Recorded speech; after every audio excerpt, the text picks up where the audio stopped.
सीधी और सिंगरौली के लोगों के लिए रेलवे से जुड़ी एक बड़ी और राहत देने वाली खबर सामने आई है। लंबे समय से निर्माणाधीन रेलवे परियोजनाओं में आ रही बाधाओं को अब हर हाल में दूर करने के निर्देश दिए गए हैं। रीवा संभाग के कमिश्नर शैलेंद्र सिंह ने साफ कहा कि रेलवे के सभी प्रोजेक्ट्स तय समय सीमा में पूरे किए जाएं और जहां भी जमीन, मुआवजा, बिजली लाइन या फिर अन्य किसी तरह की रुकावट है उसे प्राथमिकता के आधार पर खत्म किया जाए। आइए आपको बताते हैं इस अहम बैठक में क्या क्या फैसले लिए गए। रीवा संभाग कमिश्नर शैलेंद्र सिंह ने वीडियो कॉन्फ्रेंसिंग के माध्यम से रीवा सीधी सिंगरौली रेलवे लाइन निर्माण कार्य की विस्तृत समीक्षा की। बैठक में Rewa collector Narendra Kumar Suryavanshi, SDM doctor Anurag Tiwari, railway के वरिष्ठ अधिकारी, इंजीनियर और राजस्व विभाग के अधिकारी मौजूद रहे। वहीं सीधी और सिंगरौली के कलेक्टर, वन विभाग तथा विद्युत विभाग के अधिकारी भी वीडियो कॉन्फ्रेंसिंग के जरिए बैठक में शामिल हुए।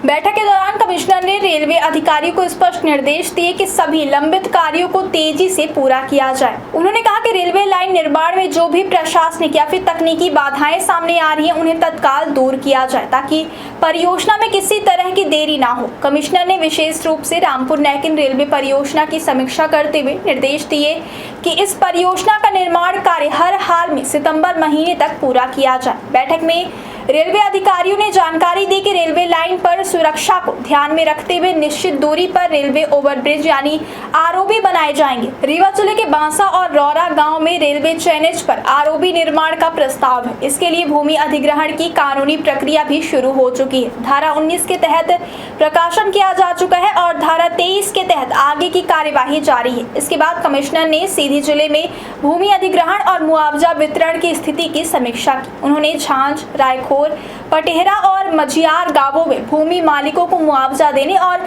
अधिग्रहण की सभी कानूनी प्रक्रियाएं जल्द पूरी करने के निर्देश दिए। बैठक में एक और महत्वपूर्ण मामला सामने आया है। सीधी कलेक्टर ने बताया कि ग्राम नौड़िया में रेलवे परियोजना की जमीन पर 19 परिवारों के कच्चे मकान अभी भी बने हुए हैं।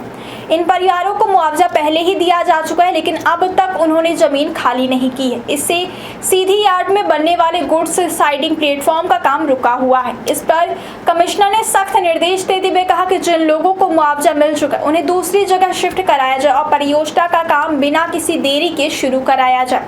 बाहरी तहसील के मऊ, मचरेटी, खुर्द, कुबरी, कुशियारी, भितरी और बेलहा सहित कई गांवों में रेलवे लाइन के लिए करीब 1.1570 हेक्टेयर भूमि का अधिग्रहण किया जा रहा है। यहां भूस्वामियों को नोटिस जारी किए जा चुके हैं लेकिन अवार्ड का प्रकाशन अभी लंबित है।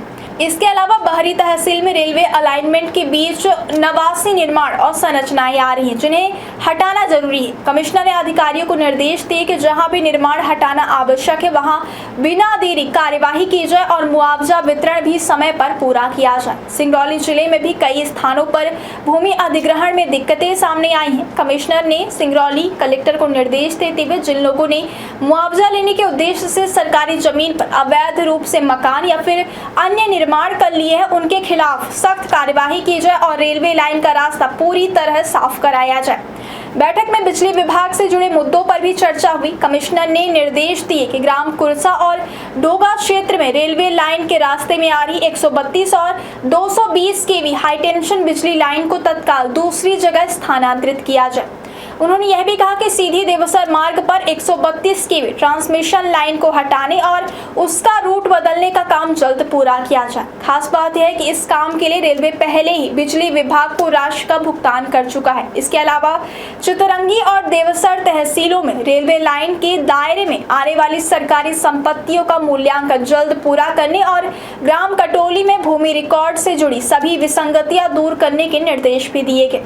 सिंगरौली कलेक्टर ने बैठक में बताया कि जोको, जियावन और सिलफ गांवों के अधिकांश भूमि अधिग्रहण अवार्ड तैयार हो चुके हैं। कुछ क्षेत्र अभी बाकी है जिनका सर्वे और परीक्षण पूरा कर जल्द ही अवार्ड जारी किए जाएंगे। बैठक के अंत में कमिश्नर शैलेंद्र सिंह ने सभी विभागों को स्पष्ट निर्देश दिए कि रेलवे परियोजनाओं में अब किसी भी तरह की लापरवाही बर्दाश्त नहीं की जाएगी। जमीन अधिग्रहण, मुआवजा वितरण, बिजली लाइनों का स्थानांतरण और रिकॉर्ड संबंधी सभी समस्याओं का तुरंत समाधान किया जाए ताकि रीवा सीधी सिंगरौली रेलवे परियोजना समय पर पूरी हो सके और क्षेत्र के लोगों को जल्द बेहतर रेल सुविधा का लाभ मिल सके।